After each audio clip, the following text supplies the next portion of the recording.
بله تماشاوان هجا لسر جیان و خباتا شهید نمر ادریس بارزانی مام وانداریا محمد سعید وادی اندام کمیته نواندی پارتیا دموکراتا کردستان سوریا کریه ما استاد بخیراتی ما استاد مدوید دسپیک داش مرا بحثا جیان و خباتا شهید نمر ادریس بارزانی بکی زۆر سپاس ژوەر کارمەندێ وەڕێ بڕاستیگە دەما گۆمەرۆ دیرۆکە کاک ئیدریسێ نەمر ئەو پێشمەرگە هێژا ئەو زانێ بڕاستی ڕامانێکی وی پر هێژا هەبوو شۆڕەشا گولانێ دەخات تایبەت ینی جوان پێشمەرگێ گەلێکی ینی مگەلێک مەدانیان دیتن ئەو کەسێک گۆ پێش کارکردن وەک مفەکرکی وەک فەلەکەدین کاکایی وەک محسن دژەی گەلێکە جوان بەحسا دۆراوی و هێژابوونا بۆ کارێک وتکرد کلۆکاری بوو دو سیاسەتێ دە چقاسیژی و پێشکەتی بوو درۆشار عسکەری لەشکری دە چقاس پێشکەتی بوو چقاسی کاری بوو شۆڕەشا کوردی جەواب ئەو تێکەتایە بە تەمامی دوا بوو دژمن پێشیاوینا بشکێ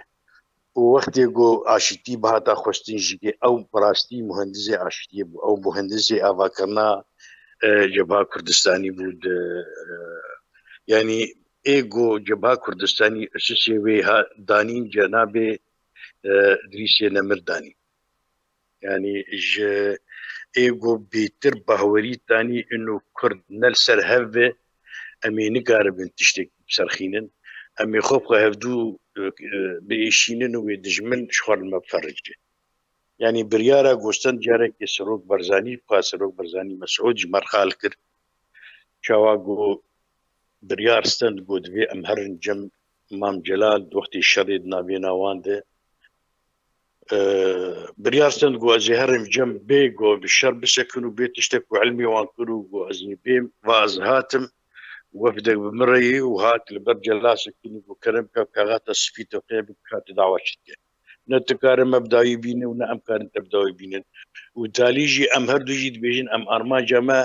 سەرخەبوونا کوردستانیە ji bo çê em ê şerê hev yani birastî goketin hevdû strafarê navazî bû yani rê pîşewa nema û li wir cenabê Kak İdris tewqîya kir ji wan re got ka kerem bikin û çi dixwazin em cahezî ji bo gem û mixabin ew wî nedî got Cebha Kurdistanî hat avakirin lê sêvê wî danî naskir ev ji alî mesela wî aşitiyê çawa karî bû kakî pir hêjadî mecalî bikiraya di alî siyasetê de yani migelek cara dîtî hatî gotin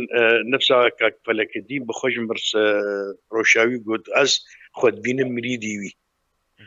ji ber gonsanekî pir hêja محەممەد الڤێدرێ dixwazim bêne ser aliyê rola şehîdê Nemir de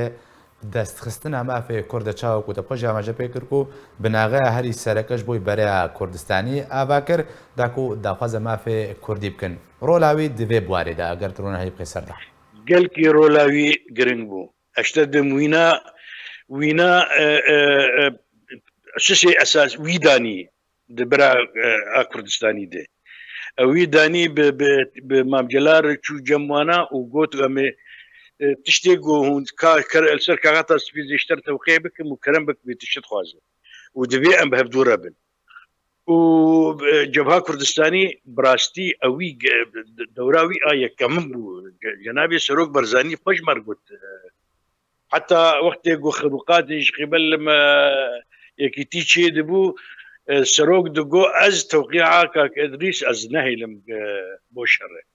ez ê iltîzamê bi tewqîa wî nabikim a aşîtiya got avakirina bera Cebha Kurdistanî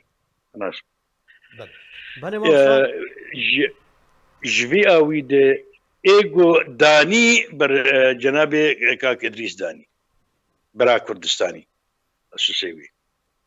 بله مامستا رولاوی گلکی تێدێ گرنگ رولا شهید نمر ادریس بارزانی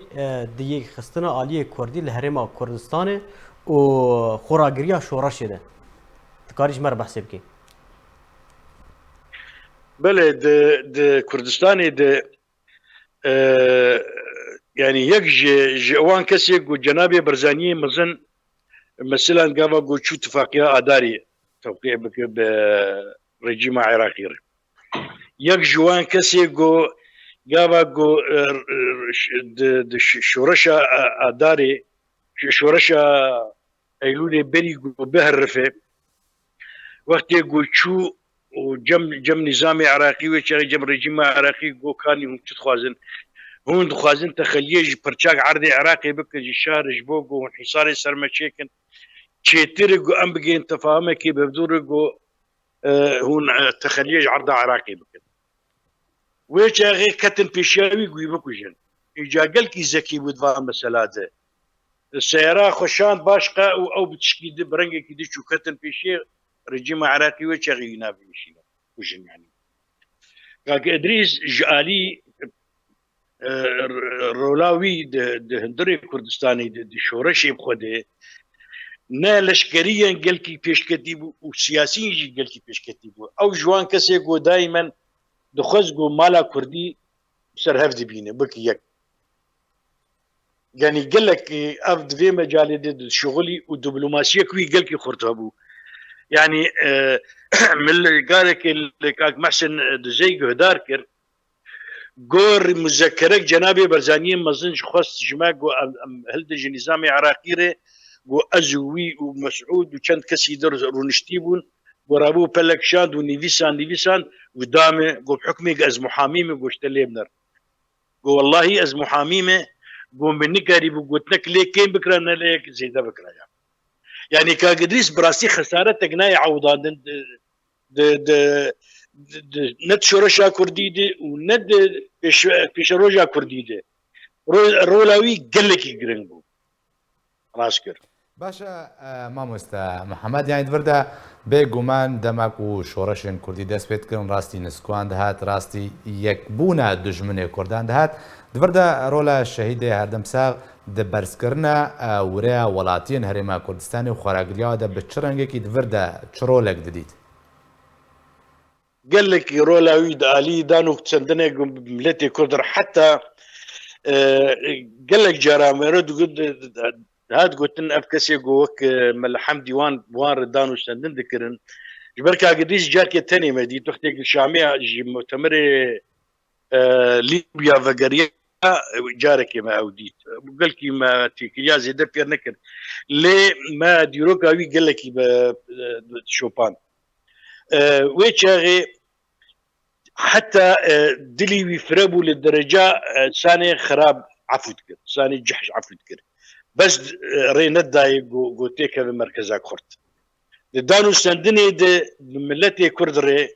قال لك يوبسر دو تاني خلافاتي عشائر هذه مع شائر لهبدو تاني دي تشتي قدنا بينا كردا خو تشي مالباتي كردا دي تشو تدخل دكر خص قوانا نهي لقو كدرا بنهبدو تم جوار دقو بنر هجر ام كرد ام نسر هفدو بن ام بري دجمن حد شراوير دورا ما دجمنه وقو امجي نبه بدورا بن اميني كار بتشكي قزنج بكن وملاتي مجي قال لك مظلومه خيراتي وي بر وخل خيراتي وي دخل ودكل سلاح وبيمت كوجن جبيا ليدي قال لك رولا وينا هبو كرد انا هبا كردا سر هفدو وكردا بقينا هفدو وبارتي سياسي بقينا هبدو قال لك رولاوي نادي انا مسألة دابو بحزب الشيوعي رب بحزب اشتراكي رب يكيتير قال لك اذا مجال هذا رولكوي تشلو بانا جنابي برزاني مسعود برزاني تشلو انا مرجعيه كرديه ويشاغي رغم عمري ويبجوكو وتجرباكو يعني طبعا الشيستو يكيدا او درباسي شورشي بويه يعني دسبيكا شورشي او درباسوي وهنا زارو بوجي لي باقل كي فرمزن يعني تربياوي جنابي برزانيه نمر جو دائما بخراب بقنجي وبيرورداك فرهيجا كردايت ياخو دباراس وملتي كرتي كبير ذكر بله مامستا ما مستاد کاریش مرا بحثا رولا شهید نمر ادریس بارزانی ده بلافکرنا ریبازا نمر مالا مصطفی بارزانی ل روشاوای کردستان و پارچه دنی کردستان چی بو؟ از بني بالنسبة رولا جنابي كاك إدريس دالي تيكليه هفالتي دوستانيا وقت بي بخا يعني بارتيا ما بيوندي وانو بارتيا ما قالكي يعني وقت شقية بالشقية داركي جبي آلي ده تيكليه وينا دي مجال قال لك بخرطو عربه كردا بده سر هبدو خاصة برشي كردستاني تكليوي بارتيا سوري ده طبعا اما وينا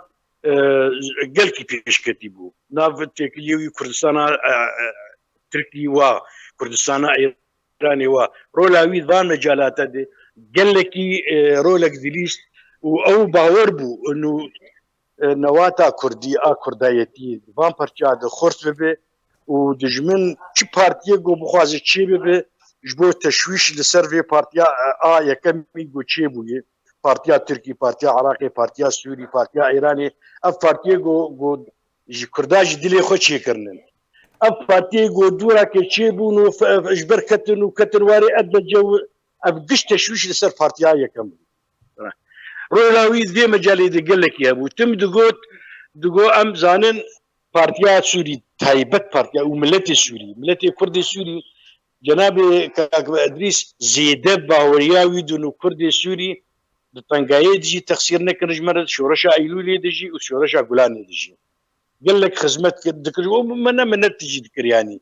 خدمتها ذكر اويد ديت انه اف ملتايا ملتك يساغلمه ريبازك قنجي باوريوان بالريبازا برزانيتي دوی مجاله ده ریبازا برزانی چلو دوی ترسیخ ببد ناف گلی کرده دورا رولاوی دوی مجاله ده گلگی خورد بله گلک سپاس بو مامستا محمد سعید وادی انضام کمیته ناوندی پارتیا دموکراتا کردستان سوریا کوتب مرابوی گلک سپاس